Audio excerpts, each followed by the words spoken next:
the Browns. We got an analyst that says that Shedeur Sanders should have some kind of a banishment of some kind. Come again? Say what?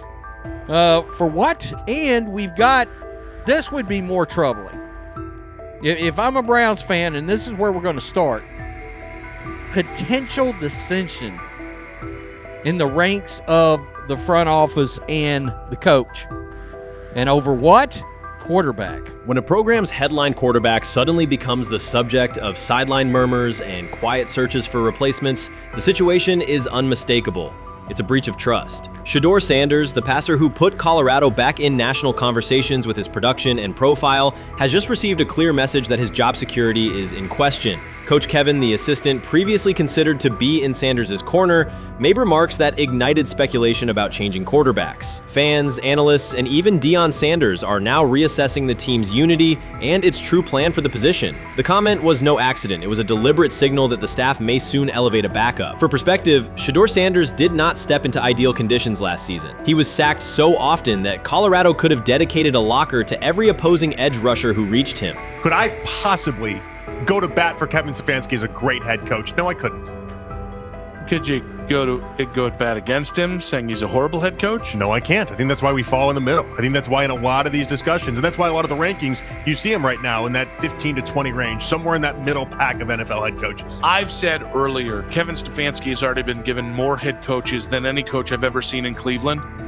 Starting with the decision to move on from Baker and him clearly still having another level to get to in Tampa. Last season, Shedeur Sanders often had to operate behind an offensive line that provided minimal protection, yet he still delivered precise throws and critical drives. At times, he seemed to be carrying a struggling roster almost on his own. Despite the constant pressure, he never complained, never threatened to transfer, and never acted entitled. He remained with Colorado because he trusted the program, trusted his father, and believed in the team's larger mission. That loyalty is why Coach Kevin Stefanski's recent statement that the quarterback competition is wide open struck so sharply. The remark implies that Sanders' starting role is insecure, as though the player who absorbed countless hits while holding the offense together is simply another name competing with walk-ons and first-year athletes who are still learning the cadence. This goes beyond ordinary coach language about fostering competition. It introduces genuine uncertainty about the staff's confidence in Sanders and invites speculation that Colorado is actively assessing outside options through the transfer portal. By characterizing the position as vacant, Stefanski has planted seeds of doubt that could quickly evolve into rumors and undermine the stability of the locker room.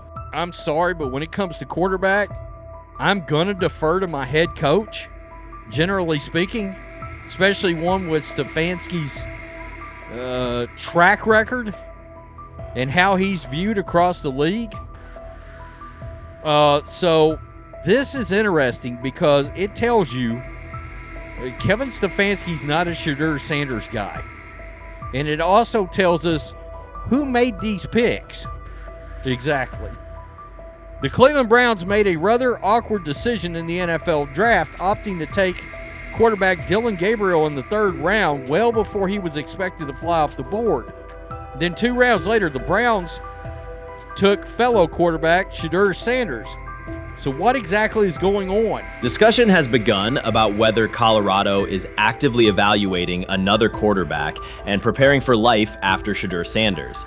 Analysts are debating whether Coach Kevin's move is calculated strategy or a misstep that jeopardizes team stability. Sanders remains a top NFL prospect, Deion Sanders' son, and the program's public face. His highlights dominate social media and his jerseys outsell the team's victories. Yet he is once again being asked to reaffirm his position. The issue is more than routine roster management. It intersects with the family dynamics that shape the program. By portraying the quarterback job as open, Coach Kevin signals to both Shedeur and Deion that the staff is willing to move on despite Sanders' stature. For Shedeur, sitting through film sessions while hearing talk of potential replacements adds an unwelcome layer of uncertainty to an otherwise proven resume. The decision may reflect a desire for a quarterback with a different profile, perhaps someone more mobile and system-oriented, rather than a dismissal of Sanders' accomplishments. So the Shedeur Sanders, I want to talk about this. So here's a prime example. Shedeur Sanders, they had 3-day mini camp for the Cleveland Browns. And Now, Jimmy Haslam actually has some money. The Bengals owners and the Rooneys are near the bottom of the league in net worth. But what the Browns have is what I would call the Buffalo Bills used to have this years ago, pre-Josh Allen. What are Browns veterans saying about Shedeur Sanders behind closed doors? According to internal discussions, the feedback goes beyond casual praise. Several veterans describe his performance as franchise level. Private locker room conversations compare his command of the offense to established starters. And one senior assistant reportedly called him Sunday ready after a single walkthrough. The consensus is that front office staff and coaches have taken serious notice. Inside the Browns facility, informal conversations circulate among players and coaches. These remarks carry significant weight in personnel evaluations and often influence practice rotations. When veterans speak this strongly, the message typically reaches decision makers quickly, especially during roster planning. In short, the internal perception of Sanders is already affecting how the staff views the current quarterback depth chart. Browns vets kind of weigh in on Shedeur Sanders and how he's been since he arrived in Cleveland, in Pound Town. And I think it's very, very important that we discuss it, because it'd be really easy for these vets to, this wasn't like a on the record interviews. This is just kind of back channels into what the vets are saying, the rumors, but the sources telling us.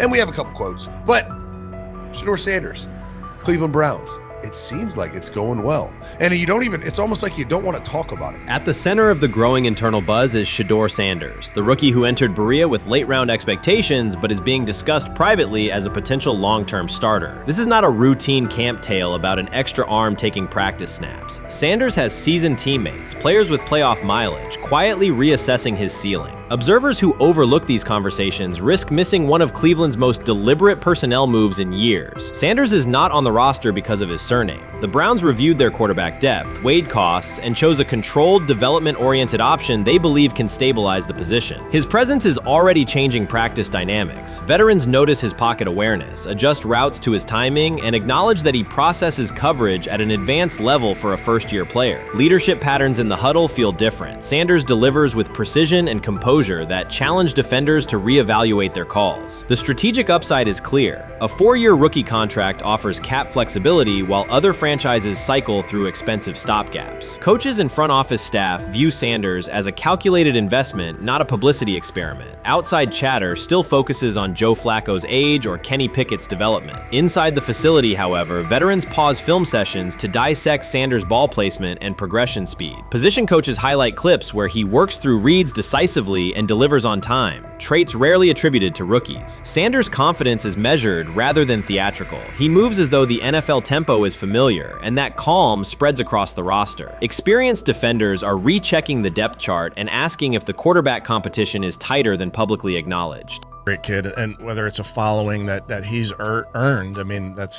something that he's done a great job of interacting with fans, and but he is a great kid. You guys will get to know him more. He's working like crazy, just like all the guys.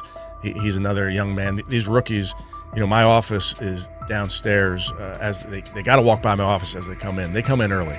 And Shedeur, just like all those guys, he's in there early. He's getting his work done. He has not yet secured the starting job. Evaluations so far come only from brief practice periods, no comeback drives, no national headlines, just steady execution in shorts and helmets. In a league that celebrates splashy debuts, Shedeur Sanders is earning trust rep by rep. Veterans typically withhold judgment until late in camp, yet several are already studying his footwork and timing, which suggests genuine respect. Inside the building, coaches sense that the Browns may have finally found a stabilizing presence at quarterback. Cleveland's recent history underscores why this matters. The team has started 9 quarterbacks over the past 2 seasons, an indicator of instability rather than depth. Sanders arrives with composure, arm strength, and a well-known surname, so any sign of readiness is magnified. Financial context also plays a role. The Browns are allocating a significant portion of the salary cap to Deshaun Watson, whose performance has not matched that investment. To manage costs, the front office signed 4 additional quarterbacks on low-impact contracts. Together, they account for far less than Watson's annual cap figure. If Sanders continues on his current trajectory, that structure could give Cleveland both competitive clarity and much-needed financial flexibility. He's the only person who's come out and say, hey, man, this dude look kind of good, man. Let me tell you what I heard. A lot of people reaching out to players in the locker room and stuff. To me, I think this is it's a red herring. like, I'm supposed to suspend myself to disbelief that he was going to look bad. I've never expected him to look bad to start with. The 5th round quarterback stuff, that's involving perceptions, pre-draft analysis, and other teams. Cleveland's veterans have endured every kind of quarterback turmoil, poor reads, major injuries, shaken confidence, and sideline disputes. When a young quarterback like Shedeur Sanders steps in and appears composed rather than overwhelmed, people notice. The attention comes not just from coaches and reporters, but from the linemen and defensive leaders who have watched previous backups struggle. They are not exchanging doubts, they are sharing nods of approval. Sanders demonstrates instinctive pocket awareness, reliable accuracy, and steady poise, qualities that quickly circulate through team conversations. After years of instability under center, the Browns need someone who can remain calm and effective deep into the season. Although expectations have fallen over time, genuine interest is growing. Praise is coming from teammates who rarely commend anyone unless his performance demands it. Grab hold of the starting job. Yes, but I don't think we're going to know which one until we get deep into August. Now, I think, we tracked the reps everybody was getting at practice throughout the OTAs and minicamp. But when you talk to people there, they just want to make sure everybody got what they needed. And that, Kenny Pickett, we find out if he has the goods to be the starter. Joe Flacco, they back him off a little bit. He's 40. He may not need as much. The rookies, Shedeur Sanders and Dylan Gabriel, what do they need to learn to make the transition from the college game to the pro game? That's what the spring was about for the Browns quarterbacks. Now, Shedeur Sanders has moved from social media celebrity to on-field standout, and ESPN now lists him among its first-team candidates. Reactions are split. Some fans are impressed while others are skeptical. Whether this reflects Deion Sanders' long-term strategy or simply Shedeur's rapid development, the story is drawing widespread attention. Here's a look at what led to this moment. They never planned on taking him. The problem is, like Ocho Cinco said, you got somebody that has endeared himself to the locker room. And guess what? The difference between him and Tim Tebow, the biggest one, is he can play. He can throw the ball. Tim Tebow running around being an H-back. He can throw the ball. And he's done everything he needs to do. He ain't saying nothing. He ain't rocking the boat. He ain't mad about the reps. He ain't mad about none of that. All the people out there want to see is this, like Tyvis said earlier. We want to see what he can do with Jerry Jeudy. Online reactions are sharply divided. Some fans strongly support Sanders, while others argue he is overrated. Traditional analysts cite statistics and claim his recognition comes mainly from his father's name. Sanders supporters are actively celebrating his rise and already predicting a future NFL career. Sports media outlets have made his candidacy a central topic of debate. The discussion now extends beyond statistics and victories to include his marketability, public image, and on-field presence. Sorry, is Shedeur Sanders going to get a chance to win this job? Do you believe he gets a legit shot to win this job? Listen, I think first of all, the action's going to really start in training camp. Like, forget all the OTA stuff. You don't win a job in OTA. The real action starts in training camp. And just like Shedeur said, during the mini camp, when it's time to take your reps, you got to make the most of it. Because I think early on, there's going to be a lot. Remember, Joe Flacco didn't hardly practice in OTAs and mini camps because they were giving the young guys. Right. So when he gets his opportunity, he's going to have to make the most of it. Analysts are closely reviewing game footage to evaluate Sanders' decisions and mechanics, while others examine his social media activity to see how he balances content creation with quarterback duty. Shedeur Sanders' placement on ESPN's early first-team list has taken over the college football conversation. Supporters circulate his highlights and argue that his on-field production and leadership justify the honor. Skeptics claim the recognition relies too heavily on his family name and question whether his resume is strong enough for first-team status. Analysts are rewatching game footage to assess his reads, accuracy, and pocket presence, while others examine how he balances a high-profile social media presence with quarterback responsibilities. The debate has pushed other storylines, such as conference realignment and NIL issues, into the background, leaving fans and commentators focused on Sanders' performance, marketability, and overall impact on the sport. I'll keep saying it. I believe Shedeur Sanders should play more games than any other quarterback on this roster this year, because he's the only guy that I look at and say they might have something here. Because I'm telling you right now, they left night one of the draft saying we are taking our quarterback next year. So it's on Shedeur or Dylan or Kenny, probably not Joe, to change their mind. To change their mind. But you got to find out. You've got to find out. Opinions differ on whether Sanders is benefiting from his family name or simply showing real progress, but the attention is undeniable. Social media is flooded with edited images elevating him to legendary status. Critics argue the first-team nod is driven by hype and marketability, while supporters point to his flashes of strong arm talent, field vision, and decision-making. Regardless of motive, the announcement has dominated the football news cycle and intensified debate over how much of his rise is performance-based versus media-driven. Highlight reels rarely show Sanders' turnovers, late-game mistakes, or inconsistent stretches. Being named to a first-team watch list suggests sustained dominance, something Sanders has displayed only in flashes. His selection appears driven as much by brand recognition and media appeal as by performance. ESPN's decision has intensified debate. Data-driven critics post statistics that question his resume, while passionate supporters predict awards and future NFL success. Commentators recall a time when first-team consideration required years of proven excellence. Yet many fans already see the announcement as confirmation that Sanders is on track for major college football honors. Shedeur Sanders has earned first-team reps when training camp commences later in July. I'm not saying like he's the first guy up when you do 11 on 11s, day 1, 2, 3, 4, 5 at training camp. I'm not necessarily saying that. But he's the one quarterback that we didn't get a chance to see take reps with the ones. But I think Shedeur has a chance to like make this conversation interesting if he gets those reps with the ones and he has the same success that he did with the 2s, the 3s, and the 4s. I have confidence he can show you something, but I got to see it.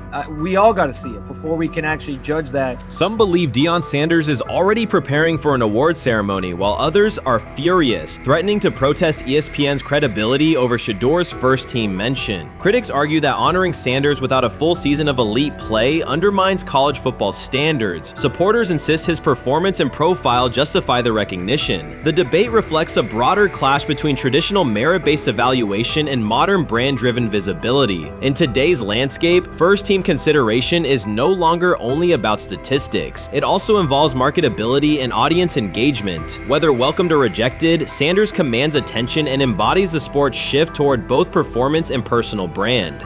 I view things as I got time. I got time to be able to grow and mature, and be able to understand the ins and outs of the defenses and be able to get the good insight from the vets in the room. So I look at it as, a plus, and whenever, it's time for me to play. Shedeur Sanders rolled into Browns camp and instantly made the whole practice feel like a recess pickup game. NFL vets suddenly looked like they'd forgotten the playbook and were just trying to keep up. With that being said, I see some balls coming out of Shedeur Sanders at that camp, and I'm like,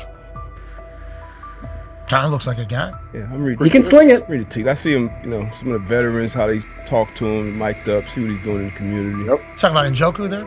Joku, Mike that, but once you see, different little interactions and things like that, I know he has the talent. We'll see. It'll be a competition that usually brings the best out of guys, especially young guys. So I'm interested to see how that quarterback situation. Right after Shedeur Sanders tightened his cleats and the Browns settled in for what they figured was a routine camp day, the whole vibe tilted sideways. No blazing comet, no UFO touching down at midfield, just a swagger-charged quarterback striding in like he'd crashed the wrong league and thought, yeah, I'll stick around and run this show. The Browns had no clue what storm was rolling in. You'd expect an NFL team to do a quick scout, maybe pull up a highlight reel or two, but nope.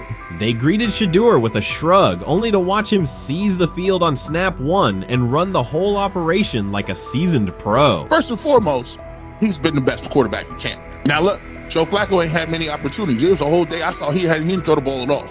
Here's my theory on the situation. They already know who's starting in the number 2 is. They already know.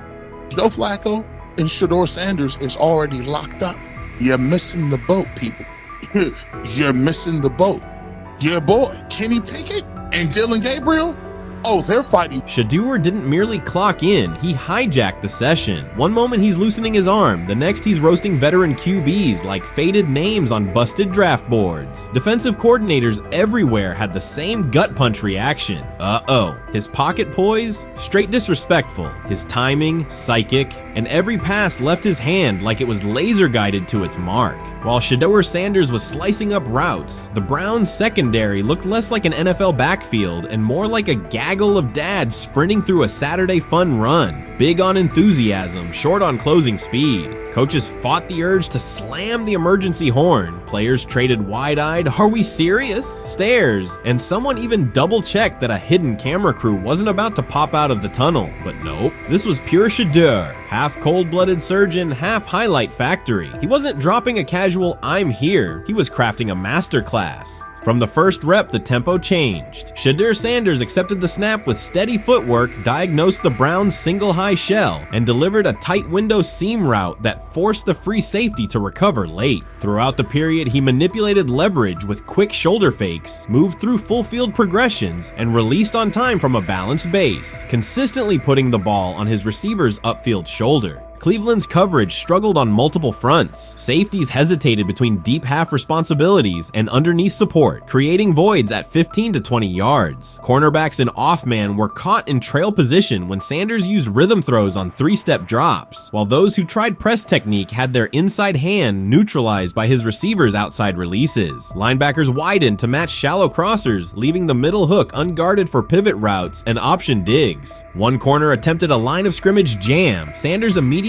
adjusted the route to a back shoulder fade, releasing the ball before the break and rendering the press ineffective. Over the session, he showcased pocket discipline, reclimbing to maintain throwing lanes rather than drifting, and finished with a series of anticipatory throws against cover 2 cloud, fitting vertical outs between the flat and deep half defenders. Sanders' combination of rapid post-snap processing, precise ball placement, and pocket efficiency exposed coverage mismatches at every level and highlighted communication gaps in the Browns secondary. By mid-session, the Browns defensive staff clearly recognized their calls were outmatched. Every adjustment, a roll to cover 6, a simulated pressure, a late rotate to 2 high, was neutralized once Shedeur Sanders confirmed the post-snap picture. Routes that had taken weeks to script were beaten by timing and location. Comeback set at 12 yards broke open before the corner's transition. Slot seam-outs dotted the void between the flat and deep half defender, and boundary receivers beat press with quick hand techniques, receiving the ball before the trail man could recover. Sanders' command was methodical. He used cadence to freeze plug blitzes, re-ID'd the mic when linebackers sugared the A-gaps, and maintained a firm base so he could reset and fire without resetting his feet. His receivers benefited from that rhythm. Top of the stem, eyes back, ball delivered on their upfield shoulder, allowing immediate transition to YAC. The Browns front tried a late stunt to compress the pocket. Sanders climbed 2 steps, re-spotted the shallow crosser, and delivered in stride, turning a potential sack into a 20-yard gain. What stood out most was how little ramp-up Sanders needed. From his first series, he processed full-field concepts at tempo, cycling through progression reads without hitching. The poise under interior pressure, consistency in ball placement, and ability to manipulate zone defenders left the Browns' coordinated disguise packages ineffective and forced them into static coverage by the end of the period.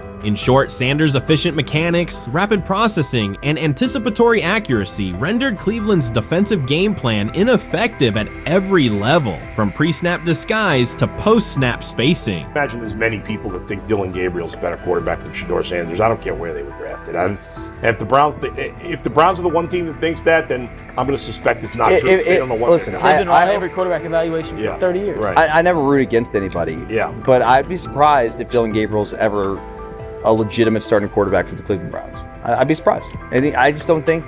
Well, then it is a wasted pick because you took him in the top 100. Yeah, but potentially. Yeah.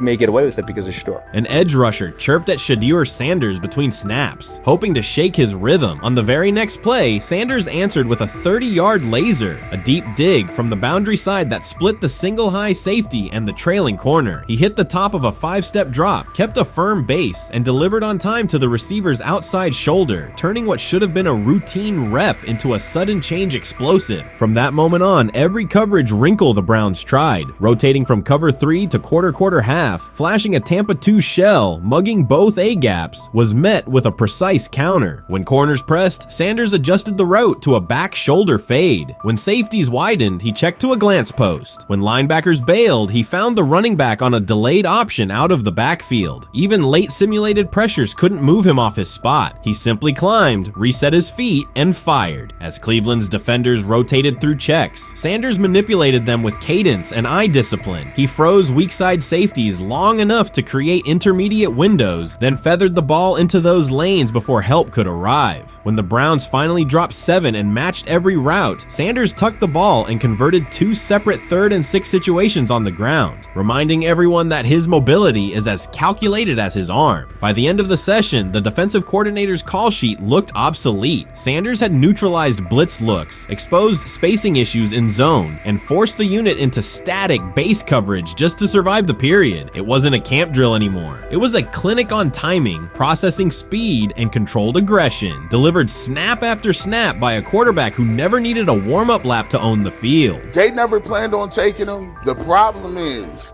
like Ocho Cinco said, you got somebody that has endeared himself to the locker room. And guess what? The difference between him and Tim Tebow, the biggest one, is he can play. He can throw the ball. Tim Tebow running around being an H-back. He can throw the ball. And he's done everything he needs to do. He ain't saying nothing. He ain't rocking the boat. He ain't mad about the reps. He ain't mad about none of that. All the people out there want to see is this, like Tyler said earlier. We want to see what he can do with Jerry Jeudy. That's it. I want to see what he can do with David Njoku. I want to see him with Junkins. I want to see him with the first running backs. If you are cooking, if you are beating down the doors with the 3s and 4s, guess what?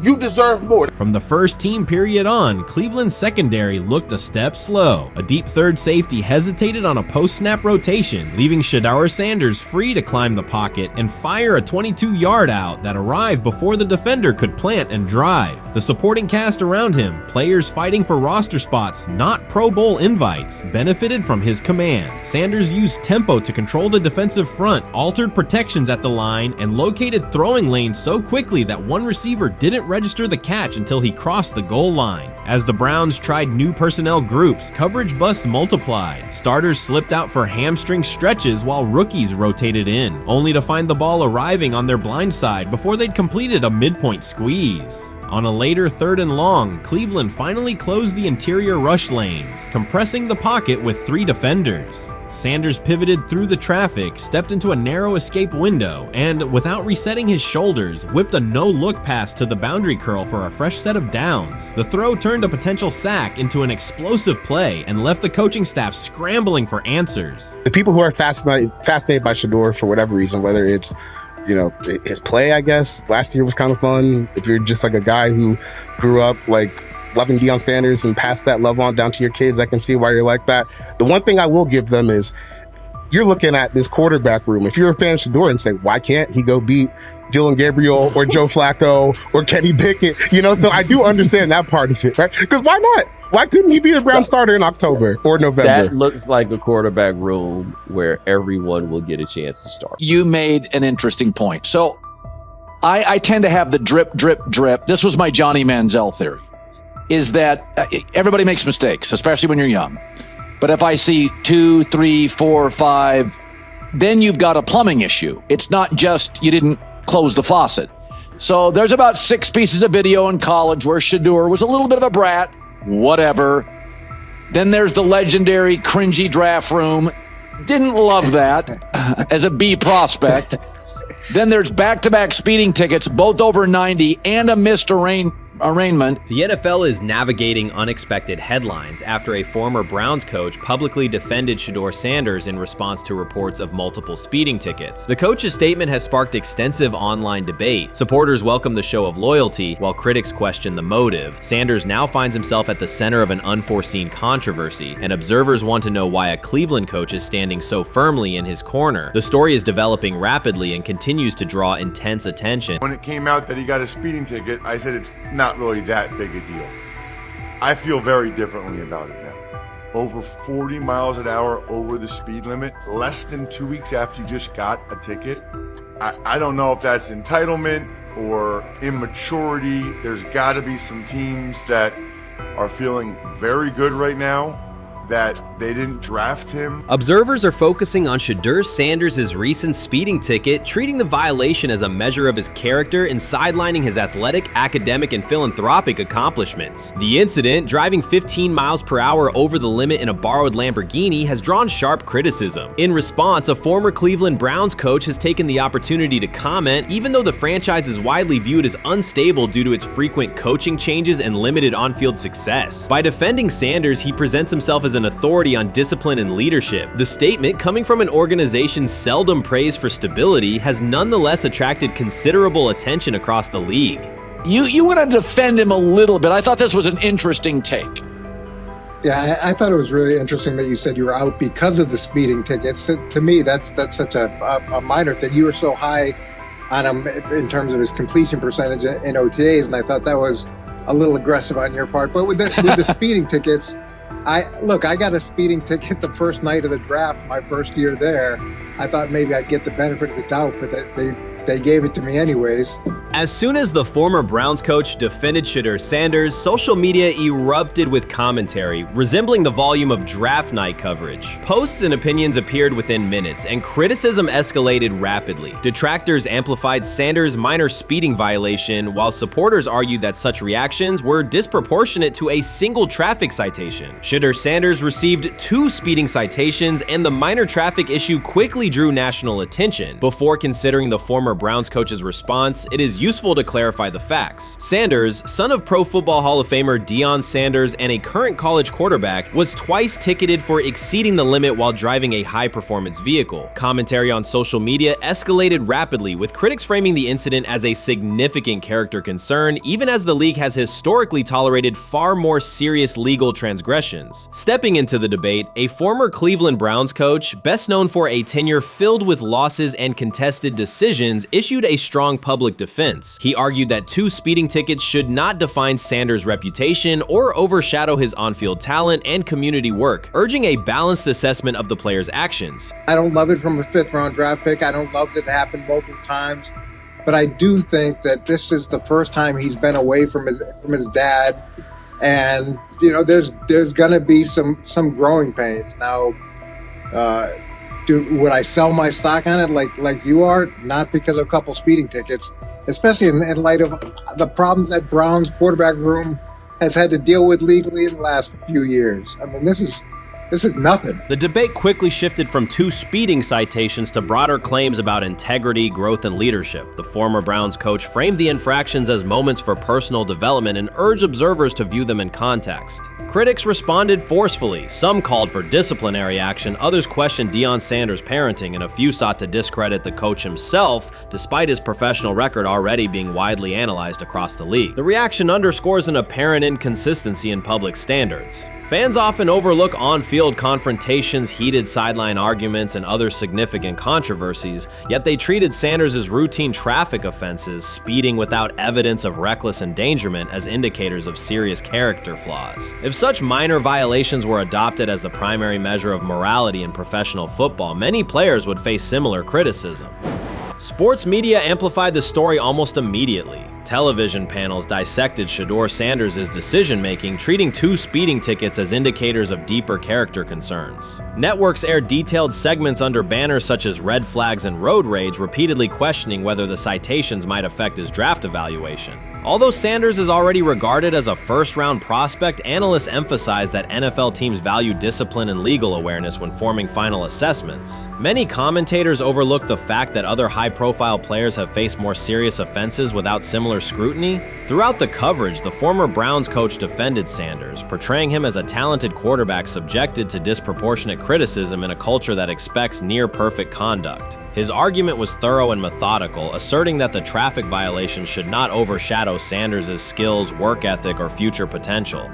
Commentators point out that the coach's intervention was not entirely selfless. He recognized the publicity potential. One day he was an overlooked figure from a struggling Browns era, the next he was a trending name across sports media. The discussion quickly expanded beyond Sanders' speeding citations to questions of image management and narrative control. Critics demanded disciplinary measures, public apologies, team sanctions, and formal statements, yet their objections seemed directed less at the traffic infractions themselves and more at Sanders' high profile, confidence, and resistance to tradition traditional expectations. In practical terms, Sanders' brand remains intact. The coach secures renewed relevance, and the episode supplies another headline in the ongoing story of modern football. The next time Sanders is seen in a high-performance car, the debate will likely reignite, focused not on speed limits, but on the broader culture of the league. Meanwhile, new voices continue to join the conversation. Broadcaster Colin Cowherd has already weighed in, offering his own reassessment of the incident and its broader implications. Breaking news, Shedeur Sanders last night was pulled over going 100 miles per hour. All right, he clocked 101, 41 miles an hour over the speed limit in Cleveland. He will have the opportunity to fight the ticket in court. Now, I'm not exactly sure where he was pulled over, whether or not that it was in Ohio or whether or not that it was in his home state. But typically when you're going 40 over, that's flirting with the line of reckless driving. Folks, I gotta tell you, I don't understand what it is with these young men driving at absurd speed. Colin Cowherd's view of Shedeur Sanders shifted abruptly. Days after praising the quarterback's poise and skill, he appeared on air to declare that Sanders is overhyped, unfocused, and distracted by celebrity. The reversal was immediate, without any gradual reconsideration. Cowherd now frames Sanders' 2 speeding tickets as evidence of poor judgment, even though he has defended other quarterbacks facing far more serious off-field issues. The sudden, wholesale withdrawal of support leaves viewers questioning the consistency of Cowherd's criteria and illustrates how quickly media narratives can change when minor incidents receive outsized attention. This is okay.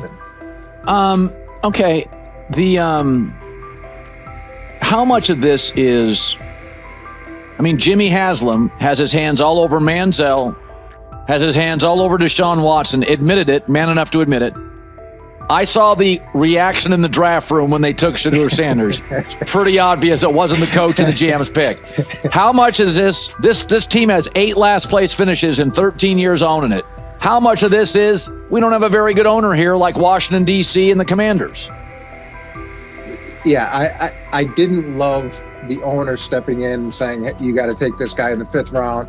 And I doubt they'll ever admit to it. While Colin Cowherd urged teams to move on from Shedeur Sanders, former Browns coach Eric Mangini offered a more measured response. Mangini, whose tenure in Cleveland was marked by mixed results, used his platform to provide context rather than condemnation. Instead of sensationalizing the speeding violations, he encouraged viewers to consider Sanders' circumstances. A 21-year-old quarterback whose life is scrutinized both on and off the field. Mangini acknowledged that the tickets were mistakes, but emphasized that they do not by themselves define Sanders' character or future. He noted the extraordinary attention athletes received today, combining the responsibilities of quarterback, public figure, and social media presence. Under such pressure, missteps are magnified, and criticism multiplies quickly. Mangini concluded that any evaluation of Sanders should weigh the totality of his behavior, performance, and growth, rather than isolate 2 traffic citations as decisive evidence of poor judgment. Shedeur is lighting it up in practice every day. You're not even a half bit curious to see what he could do with the ones. That makes no sense. And then on top of all of that, you got players going on podcasts and talking to people in the media saying this guy is really good. Like, this guy is legit. So even your peers respect you enough. How is it that the coaches can't see that? It always starts with the players, where the player's like, hey, you see that? You seen that pass he threw? The Cleveland Browns were taken by surprise when quarterback Shedeur Sanders stepped in for first-team snaps, asserting control of the drill and instantly highlighting deficiencies across the rest of the room. His confident command forced coaches to pause practice clips, reevaluate progressions, and consider immediate adjustments to the depth chart. Within minutes, discussions spread throughout the facility and online forums as fans weighed what Sanders' showing means for the current starters. The organization now faces an urgent, data-driven decision on whether Sanders should move up permanently. Shedeur Sanders arrived at Browns practice, took several first-team reps, and the entire quarterback group immediately felt the pressure. Coaches erased the whiteboard and reviewed their plans. Staff members exchanged concerned comments, and observers began asking whether Sanders was positioned to assume a larger role. Tony, every year we see at least 1 to 2 teams. They were in last place in their division the year before. No one thought they'd be good, and then they were good. It almost seems like no one's even assuming the Browns can be that, but we see it happen every year. And I get the quarterback stuff, but like, correct me if I'm wrong, Tony. The Browns are trying to run the football, play good defense, not turn the ball over in the passing game, and try and take advantage when they can, correct? That's what they're trying to do. That was the 2020 offense. The Cleveland Browns are still searching for stability at quarterback. Deshaun Watson is yet to deliver consistent starter-level production that justifies his contract, and each game renews doubts about whether he can regain peak form. Behind him, rookie Dorian Thompson-Robinson shows promise but remains inexperienced and unpolished. Coaches are evaluating alternatives each week and may need to adjust the depth chart if progress stalls. The roster around them is built to contend now, so ongoing uncertainty under center is increasingly costly. As we talk about, we do believe in best player available. We do believe in positional value, and we didn't necessarily expect him to be available in the fifth round, and so we love adding competition to every position room and adding him to compete with the guys that are already in there. We felt like that was the appropriate thing to do. The Browns quarterback group is unsettled. Deshaun Watson has yet to provide the reliable, high-level play his contract demands, while rookie Dorian Thompson-Robinson remains promising but unpolished. Depth behind them consists mostly of veterans whose experience lies more in holding clipboards than leading offenses. The coaching staff needs an immediate answer, not a 3-year development project. Shedeur Sanders enters as that potential solution. At Colorado, he passed for more than 3,200 yards despite working behind one of college football's poorest offensive lines, consistently demonstrating poise, quick processing, and accurate ball placement under heavy pressure. Film shows steady reads and disciplined footwork, traits that offset concerns that his profile is built on family name or media attention. Cleveland viewed the signing as a low-risk, high-reward move. Early in camp, Sanders received a handful of first-team snaps intended merely as an evaluation. Those plays quickly changed practice tempo. The ball came out on time, receivers hit their landmarks, and the defense struggled to adjust. Coaches immediately expanded the review using phrases such as evaluate every option, an indication that the depth chart was no longer fixed. Watson sensed the scrutiny. Thompson-Robinson increased his urgency. Within minutes, competition in the quarterback room intensified. Sanders repeated that performance in subsequent sessions. His footwork remained clean, progression sharp, and throws firm and precise. Each strong rep forced staff to reassess the plan to keep him buried on the developmental track. The broader context magnifies the pressure. Cleveland's roster is built to contend now. Fans are weary of quarterback turnover, and the front office cannot afford another costly misstep under center. Around the league, rookie passers rarely wait multiple seasons anymore. Joe Burrow, Justin Herbert, CJ Stroud, and even late pick Brock Purdy established that precedent. If Watson opens the regular season and struggles, public calls for Sanders will grow, especially if the rookie flashes in preseason. Alternatively, another team could attempt to acquire him if Cleveland hesitates to elevate his role. Each scenario underscores the same reality. Sanders' emergence has turned a routine camp evaluation into a critical decision point for the franchise. And we saw Dillon Gabriel go 11-on-11 with the first team, Shedeur Sanders go 11-on-11 with the second unit. So that was really the big wrinkle today. Yes, and of course, it was the first time that we have seen Shedeur Sanders get any of those coveted 11-on-11 reps. Of course, again, it wasn't with the first team offense or against the first team defense, but it's progress. And that means that he's going in the right direction, that the arrow is pointing up. He's coming up the learning curve. So that's good for him. And I actually thought just overall, he had a better day than Dillon had today. He completed more passes. He was more on point. In fact, in that 11-on-11 period, he threw a near touchdown. Desperation can push franchises toward aggressive decisions, especially when their quarterback options appear unconvincing or outdated. One scenario now emerging is that Sanders earns enough confidence to take full preseason reps with the starters, forcing Cleveland to revisit a depth chart it believed was settled at the beginning of July. His practices demonstrate that the excitement around him is grounded in measurable performance. Accurate, high-velocity passes against first-team defenses, and confident command of the huddle. Each strong outing also heightens league-wide interest. Rival scouts adjust evaluations, and general managers revisit their notes, aware that a viable young quarterback may soon become available. Inside the facility, the personnel staff must balance short-term results with long-term roster planning, knowing that an early move could reshape salary cap allocations and locker room dynamics. The pressure on Watson and Thompson-Robinson escalates accordingly. Both must produce visible progress to maintain their current roles. Cleveland's recent history shows how quickly promising quarterback situations can devolve into controversy. The franchise has turned potential breakthroughs into organizational turmoil before, so observers remain cautious about how this competition will unfold. It's exactly what he says. I'm told the footage of Shedeur Sanders meeting with the Giants is so bad that both the Browns and the Sanders family have threatened legal action if it is published. The New York Giants have released audio from their draft interview with Shedeur Sanders, and the disclosure has drawn intense public reaction. Fans want to know whether Sanders made critical remarks and why the Giants shared material that should have remained confidential. The situation revolves around an open microphone, contentious comments, and the broader implications of the leak. The New York Giants published a brief, edited segment from their interview with Shedeur Sanders and withheld the remaining footage. Observers are debating whether this was a strategic public relations decision or an attempt to discredit him. The team has offered no additional explanation, and many fans view the limited release as inadequate and potentially misleading. They are demanding full transparency and accusing the organization of orchestrating a negative narrative. While criticism of Sanders is vocal, his supporters are responding with equal intensity. There was another team that he sat down with. What do you mean it didn't go well after that? So, he was pissed that they did that to him. They did that to him. He counter-confronted the them. same thing they do to every other quarterback prospect. They did that to him. They slide in a mistake to see if you catch it. Right. And so because you're the quarterback. But he didn't take it as a correction. He took it as like he got pissed off. Yeah, and it's like so here's another one. So another one was, he throws a bad interception, and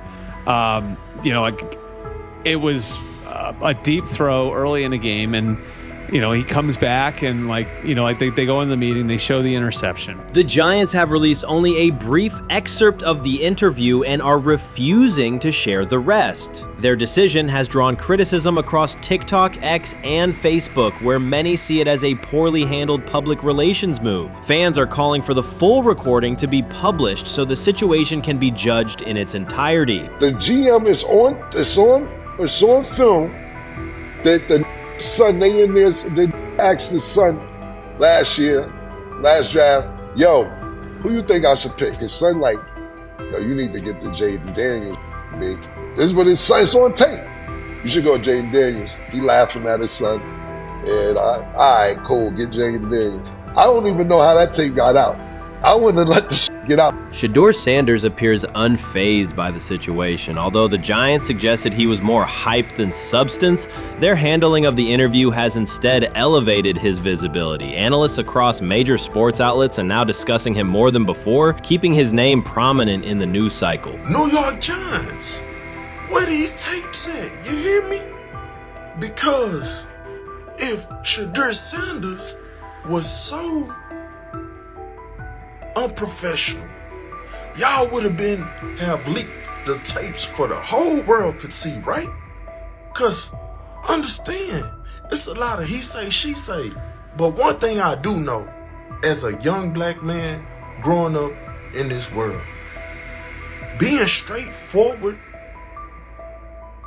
and not sugarcoat anything. The Giants' PR team appears to reject Sanders' family connection outright, a decision many view as unprofessional and lacking nuance. Internal discussions seem to have dismissed quarterbacks with prominent relatives as poor fits for the organization, revealing limited awareness of public perception. The response was swift. A single edited clip ignited widespread debate on social media, with fans asking why essential segments were held back and what the team might be hiding. Critics argue that if the full interview contains nothing damaging, the club should release it in its entirety. Online discussion intensified immediately and continues to gain momentum. What they do during the film and the combine and the meetings is teams will install mistakes intentionally planted in the install, and they want you to catch them. Shedeur didn't, and when a coach called him out, once again, it didn't sit well. It's like, bro, there's not many teams needing quarterbacks, especially since Pittsburgh appears to have a deal with Aaron Rodgers and Tennessee's getting Kale Moore. The Giants' decision to withhold the full interview has produced an unintended result. Instead of diminishing interest in Shedeur Sanders, it has intensified it. Media outlets and analysts are now examining every on-field rep, press comment, and public appearance as evidence of how he conducts himself under scrutiny. Each throw, adjustment, and answer is tracked and evaluated against league standards, reinforcing the view that he remains composed and professional. Many fans contend that the organization has misrepresented Sanders and suggest the issue may stem from the Giants' view of his father, Deion Sanders. They see the partial release as an attempt to raise doubts about his character by association. That perception has only made his profile more compelling. The discussion has shifted from whether he deserves a high draft position to how effectively he withstands sustained pressure. Sanders is now regarded not just as a talented prospect, but as a symbol of resilience, central to debates about transparency and organizational strategy. Even if the Giants eventually provide more context, the visibility they have created for him is unlikely to fade. The most fun yet the most difficult thing I cover and we cover all year long is not games. It's the NFL draft. Because I've said this many times, you get lied to for a month to 2 months up to it. And so often during the draft, and every few drafts, there's a guy that really falls, precipitously falls. This year it was Shedeur Sanders, it's been Aaron Rodgers, it's been Dan Marino. Every few years somebody falls a lot. And so, but those stories don't come out until like the fall. Criticism of Shedeur Sanders from within the Giants organization has become increasingly public. Team communications appear focused on casting him as an overhyped prospect, whose character should be questioned,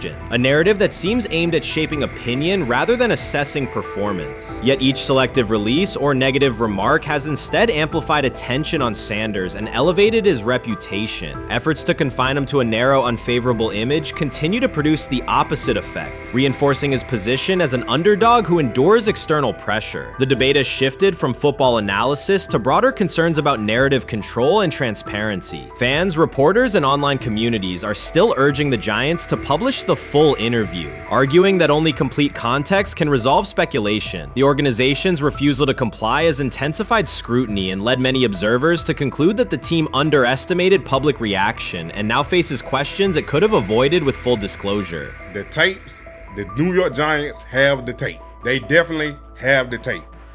It's confirmation that they had the tape. Shedeur didn't do nothing. It's what they saying he did. I'm gonna tell you what these mixed reaction right here. So we already know about the New York Giants, but the Pittsburgh Steelers head coach Mike Tomlin reported admired Sanders' talent, but hesitated to draft him due to previous challenges with quarterbacks like Russell Wilson and Justin Fields, leading to more cautious approach. Las Vegas Raiders. Sanders met with Raiders at the NFL Scouting Combine and expressed enthusiasm about potentially joining the team. His familiarity with the West Coast offense and quick release was noted positive, though concerns about his ceiling. Hours after the Giants posted that short audio clip, the timeline never slowed. Comment threads filled with frame-by-frame breakdowns, lip-read attempts, and side-by-side comparisons of what was said versus what was left out. Reporters called league contacts. No one could explain why a franchise would stir this level of curiosity only to seal the vault. Each refusal sharpened focus on Shedeur Sanders, turning routine throws into national talking points. Analysts kept circling back to the same note. His cadence at the line looks unchanged, steady against the noise. Hashtags demanding the full interview, trend drop, and trend again. Podcast hosts bump scheduled segments to lead with the leak. Rival teams get asked how they would handle a similar situation, then quietly check their own archives. Inside Giants headquarters, the plan to shape the story looks less like strategy and more like a slow burn spotlight they can't switch off. And now every preseason snap, every media availability, every stray sideline camera angle gets fed into a loop that asks, what are they still hiding? The file remains locked. Curiosity keeps compounding. Until someone presses upload or steps to a podium and explains the redactions, the subject drifts away from depth charts and play design, fixing instead on secrecy, control, and the risk of underestimating how fast attention turns pressure into permanence.